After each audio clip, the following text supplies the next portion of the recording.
സംസ്ഥാനത്ത് വീണ്ടും ശക്തമായ മഴയ്ക്കുള്ള സാധ്യത തെളിയുന്നു. തെക്കൻ കേരളത്തിൽ ഇന്ന് രാവിലെ മുതൽ തന്നെ ഒറ്റപ്പെട്ടയിടങ്ങളിൽ നേരിയ മഴ ലഭിച്ചു തുടങ്ങി. ഇന്നു മുതൽ വീണ്ടും അന്തരീക്ഷ സ്ഥിതി മാറി മറിയുമെന്നാണ് കേന്ദ്ര കാലാവസ്ഥാ നിരീക്ഷണ വിഭാഗം അറിയിച്ചിരിക്കുന്നത്. പത്തനംതിട്ട, കൊല്ലം ജില്ലകളുടെ കിഴക്കൻ മലയോര മേഖലകളിലാണ് രാവിലെ മുതൽ നേരിയ മഴ റിപ്പോർട്ട് ചെയ്തത്.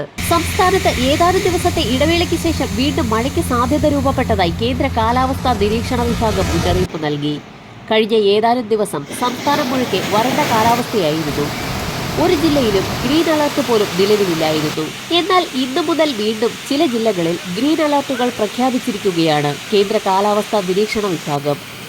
തെക്കൻ ജില്ലകളിലാണ് മഴ സാധ്യതയുള്ളത്. ഒറ്റപ്പെട്ട നേരിയ മഴയ്ക്കുള്ള സാധ്യതയാണ് പ്രവചിക്കപ്പെട്ടിരിക്കുന്നത്. ഇന്ന് പത്തനംതിട്ട, ആലപ്പുഴ, കോട്ടയം, ഇടുക്കി ജില്ലകളിലാണ് മഴ സാധ്യതയുള്ളത്. നാളെ മുതൽ കൂടുതൽ ജില്ലകളിൽ മഴ സാധ്യതയുണ്ടെന്നാണ് പ്രവചനത്തിൽ വ്യക്തമാക്കിയിട്ടുള്ളത്. നാളെ 6 ജില്ലകളിൽ ഗ്രീൻ അലർട്ട് നൽകിയിട്ടുണ്ട്. മറ്റന്നാൾ മുതൽ കൂടുതൽ ജില്ലകളിൽ മഴ സജീവമാകുമെന്നാണ് മുന്നറിയിപ്പിൽ വ്യക്തമാക്കിയിട്ടുള്ളത്. മഴയ്ക്കൊപ്പം ചില ജില്ലകളിൽ ഒറ്റപ്പെട്ട ഇടങ്ങളിൽ ശക്തമായ കാറ്റിനും സാധ്യതയുള്ളതിനാൽ പൊതുജനങ്ങൾ ജാഗ്രത പാലിക്കണമെന്ന് ദേശീയ ദുരന്ത നിവാരണ അതോറിറ്റി മുന്നറിയിപ്പ് നൽകി.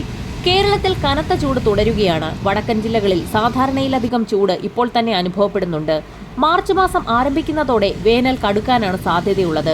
അതേസമയം കനത്ത ചൂടിന് ആശ്വാസമായി സംസ്ഥാനത്തെ കൂടുതൽ ജില്ലകളിലേക്ക് മഴയെത്തുന്നു.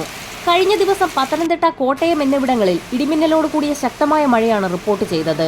ഇന്നു മുതൽ കൂടുതൽ തെക്കൻ ജില്ലകളിൽ ഒറ്റപ്പെട്ട ശക്തമായ മഴ ലഭിക്കും. പത്തനംതിട്ട, കോട്ടയം ജില്ലകളിലാണ് കൂടുതൽ മഴയ്ക്ക് സാധ്യതയുള്ളത്.